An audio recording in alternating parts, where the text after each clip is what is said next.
السلام عليكم ورحمة الله تعالى وبركاته. موعد وتوقيت. والقنوات الناقلة لمباراة شبيبة القبائل ضد مولودية البيض في قمة الجولة 25 من الرابطة المحترفة الأولى.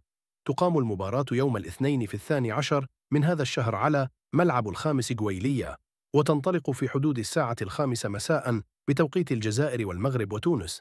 ويحتل فريق شبيبة القبائل المركز الثالث برصيد 43 نقطة، أما مولودية البيض يحتل المركز الخامس برصيد 34 نقطة. القنوات الناقلة لمباراة شبيبة القبائل ضد مولودية البيض: القناة الشبابية السادسة لتلفزيون الجزائري.